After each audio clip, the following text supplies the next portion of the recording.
I'm Brad Pomerance in Boise today, joined by Michelle Stennett. She is the Democratic leader in the Idaho State Senate, and we recently heard the governor's State of the State address.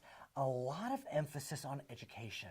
And in fact, I read your response and you seem to be pleased with his emphasis on education. Talk us through that. Well, Democrats in the Idaho legislature have been talking about improving the education, public education for quite a while.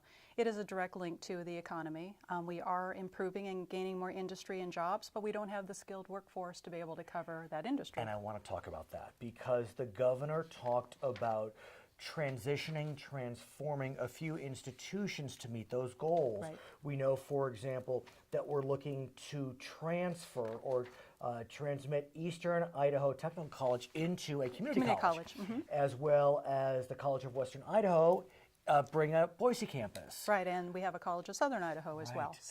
So we have now in the 4 regions of the state, there's one in the north, and then Boise is a newer addition, and this one in Eastern Idaho is the last. So are you feeling as if the momentum is there to transform these institutions? I know the voters need to agree for the Eastern Idaho campus. I guess the Western Idaho campus, it's merely an expansion. So what's your sense? I think they will. Every time we poll or talk to our constituencies, education comes to the top. Everybody knows that we need to improve our wages, to have a more skilled workforce, and the education is that component. Unfortunately, we drew down some of the finances, the money and resources to our education in the downturn of the economy, and we're slowly trying to make our way back. And I'm glad you brought that up because there's no question that the downturn just decimated. I mean, it's not just Idaho. The entire country was really many departments. And so I want to get a sense from you about the focus because it's undeniable. K-12 really became the singular focus of Democrats, Republicans, the governor, all branches. The five-year plan, the five-year plan has been in effect, and it's been going pretty well.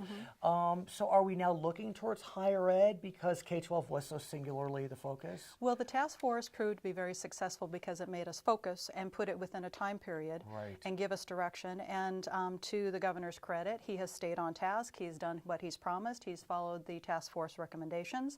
And now this year he wants to do the same thing with higher education, which given how well we did so far with K through 12, I am encouraged that we'll be able to give higher education that same kind of scrutiny and direction and make a plan. I still want to see it more on the early learning and pre-K. And let's talk about that because I do know that in your response to the state of the state, there was mention of early education. And I look at some of the statistics coming out of educational organizations, and we see that Idaho's 50th when it comes to pre-K education. Well, we don't even constitutionally require kindergarten. So we're one of the few states that doesn't. So it is a heavy lift to change the mentality in the legislature to understand the importance.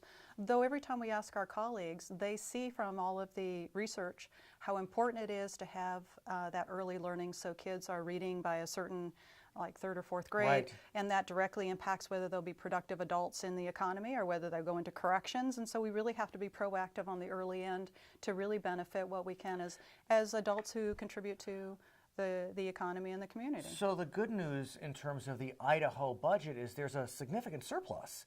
So I'm wondering, can we use some of that surplus to look at pre-K? Because the surplus is even bigger than you all expected by about $100 million. Well, it has a lot of competition where that money could go. It does, indeed. indeed. And every legislator would have their favorite program, but I do think early learning is one of those top priorities. But we have to remember that surplus, much of it is one-time monies, and so we have to be very thoughtful because if we draw that down and then we run on deficit, borrowing money with some kind of penalty to it, will be ridiculous for us to do that and do that roller coaster. So be thoughtful about it. And that's why I think one could argue the legislature was wise that when the surplus really became clear, we had the surplus eliminator, which diverted half of that money to transportation. That's one-time money. You fix a road, it's fixed. And that comes up to this year to sunset. And I don't see them reinstating it. You don't? Really? Not out of the general fund. And it's because wanting to keep that general fund for our primary programs like our education, corrections, and health and welfare, there's got to be a way that we can bring monies through user fees or other kinds of programs rather than coming out of the general fund. That I wish that we talk about transportation infrastructure because we're responsible for public safety, and we're at $162 million a year just to maintain our roads and bridges. And so we're on that deficit. Right. So in terms of transportation, I know a few years ago the gas tax was increased, more revenue for registration of all vehicles, hybrid, standard, electric. Is it time to start looking at going back to the gas tax, maybe vehicles miles traveled? Well, I would argue, one, that I don't think we should have penalized people who behaved well with hybrids. I think that penalizing them by doubling their registration fees was not going to bring us that much money and sends the wrong message. But also we only increase the registration fees only a little bit to the big trucking industry, and they do the most impact and damage on our roads.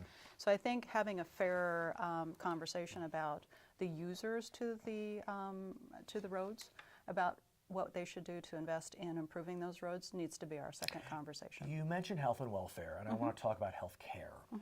We don't know what's going to happen in Washington as we speak with regard to the Affordable Care Act. What we do know, though, is that Idaho, unlike many other states, did launch its own exchange. It's not on healthcare.gov. It has its own exchange. And despite the, I guess, red nature of Idaho, the exchange has been very successful. I think we're the second highest enrollment in the nation. Right. So there is a need for it. So where do we go with the exchange? We'll talk about Medicaid in a second, but where do we go with the exchange, given its success, but 90% of the folks on the exchange do get federal subsidies, which may go away? It's hard to know where to go with that. If you poll Idahoans, and this is any party, any demographics, one of their biggest concerns that they want us to address, and has been so for the last 3 or 4 years, has been health care. It's been a resistance within the legislature, primarily in the House, because I've seen a lot of momentum in the Senate, but it never really got the attention in the House. But right now they're going to do that sit and wait, because they don't know what we will be left with the incoming administration. But what we do also know is that while Idaho did not expand in terms of Medicaid like other states did, there are about 78,000 Idaho residents who are in that gap. And 10,000 of our veterans. Right, and so, they haven't made enough. They're in that kind of netherland. They make too much to get subsidy, not enough. And so where do we go with those that are uninsured? Well, I feel like we have the responsibility. When we passed a state-driven exchange, we created the problem. We created that gap. And I feel like it's, when you talk about public safety with transportation, I think public health is also a requirement of the legislature to take seriously. It's up to us to make that, and if we don't want to take federal assistance, I feel like we have an obligation as a state to take care of those people. Should we look at the Millennium Fund, the Tobacco Fund, to fund that gap? There's been talk about that, though they go to different programs. It seems fair that it would go towards a health-related program. Arguably, and it would be legal, I guess you can say. And what people have to understand is if we don't do it, and these systems disintegrate even from what we've done, it ends up going to the counties who already have a responsibility for the CAT fund or indigent care, or we're paying for it in our tax dollars for those who wander into the emergency room. The problem doesn't go away, so we should be smarter and more fiscally responsible about how we'll take care of that. Her name is Michelle Stennett. She is the Democratic leader in the Idaho State Senate. My name is Brad Pomerance. We are coming to you from Boise, and you're watching us on Idaho Local Edition. Learn more about your community, your state, and your nation on Spectrum Local Edition. Local Edition is Spectrum's community news program featuring local area leaders, elected officials, and the people who are working to make a difference here in Idaho. Check your Spectrum guide for details on airing dates and times.